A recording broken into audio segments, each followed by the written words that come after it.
استاد یک سوال داشتن درباره امی مسجد زیرور یک کمتر معلومات میدادین. هم مسجد حجره که هسته در همه خودمون انبو با مسجد زیرور داخل میشن همیشه هم برای مقصد بعضی رو دمو میرن مشکلی ایجاد میشه در آمده مقصد خبرکش میکنن برای امسو.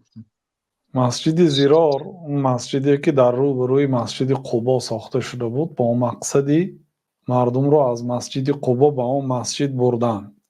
یعنی مقصد ساختمانش هم با مقصد غرضناک برای محو اسلام ضرر رسانیدن برای مسلمان ها باشد. یعنی گمان نمی کنیم که مقصد مسجد هایی که هست این خیل باشد. شما به مسجد رفتن میگیرید، نماز خواندن میگیرید. کسی اگر نیتی بد دارد با مقصدی بد به مسجد میرد، الله تعالی همش را نظارت دارد، برای هر یک آدم به قدر عمل و نیتش جزا میده.